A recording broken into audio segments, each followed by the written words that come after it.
Slovenská verzia Synchronicita, ktorá otvorila dvere príbeh ryby, Shardu a Doctor Strange. Niekedy stačí jeden tichý okamih srdca, aby sa spustil reťazec udalostí, ktorý človeku navždy zmení život. A tento príbeh je presne o tom.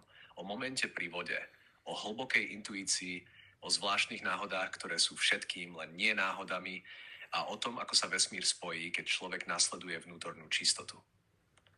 Ryba, ktorá vrátila dar. Jedného letného dňa som sa vrátil zo svojho života v Anglicku späť domov na Slovensko. Dohodol som sa s bratom, že pôjdeme spolu chytať ryby na priehradu Čierny Váh. Neplánovane sa pridal aj náš bratranec.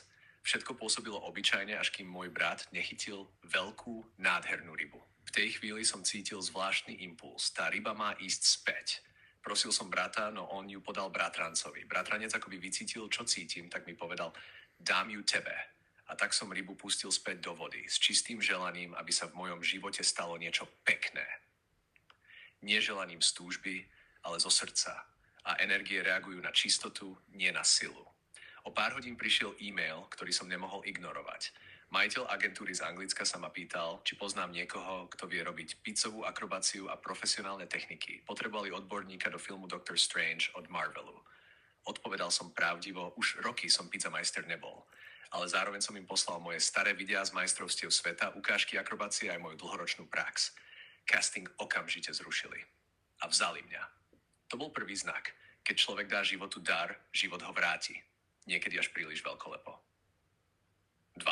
Shard. Predzvesť niečoho väčšieho.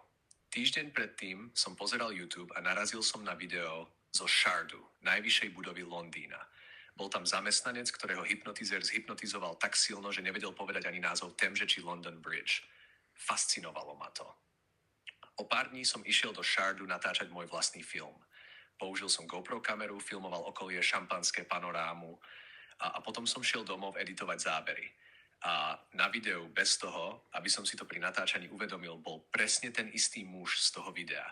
Ten istý zamestnanec. Ten istý človek, ktorého som sa chcel opýtať na hypnotizáciu. Celé to bolo zvláštne, ale nechal som to tak. Netušil som, že toto bol iba prvý krok. 3. Auto, ktoré priviezlo odpoveď. Keď prišiel deň nakrúcania Marvelu, odviezlo ma ráno auto do štúdií. Po ceste sme mali vyzdvihnúť ešte jedného človeka. Auto zastalo. Otvorili sa dvere a vedľa mňa si sadol muž, ktorý bol veľmi povedomý. Akú rolu máš, pýtam sa. Policajt. A ty, pizza šéf. Chvíľu sme sa rozprávali a potom som mu povedal, vieš, ja som videl tvojho dvojníka na Sharde. A on na to. To nebol môj dvojník. To som bol ja. Ja tam robím. V tej chvíli mi prebehla po chrbte vlna. Povedal som mu, že som ho omylom zachytil na video. Ukázal som mu zábery a konečne som dostal odpoveď. Hypnotizácia bola skutočná. Univerzum mi doslova posadilo moju otázku do auta. Do tesnej blízkosti, aby som to už nemohol prehliadnúť. Scéna, ktorá zastavila čas. Filmovať moju scénku bolo náročné. Nie preto, že by som to nezvládal, ale preto, že filmová logistika je iný svet. Zlé chladničky, nepripravené cesto, časový tlak, nervózna produkcia, ľudia v strese. Ale vo mne sa dialo niečo iné. Bol som v mojom priestore, v mojom remesle, v mojom prúde. Keď som začal točiť cesto a robiť akrobáciu, prišlo ticho, nie fyzické, energetické. A zrazu produkcia prestala tlačiť, kamera prestala naháňať, ľudia okolo spomalili, dýchali so mnou. Keď som skončil, celá produkcia mi tlieskala. Režisér, producenti, štáb, všetci. Nie preto, že by videli pizza show, ale preto, že cítili energiu, ktorá išla za tým.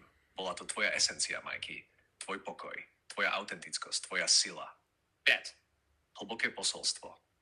Tento príbeh nie je o rybe, nie je o Sharde, nie je o pizzerii, ani hypnóze, nie je ani o Marvel filme. Tento príbeh je o tom, čo sa stane, keď človek otvorí svoje srdce, nasleduje čistý impuls a dovolí univerzu pracovať.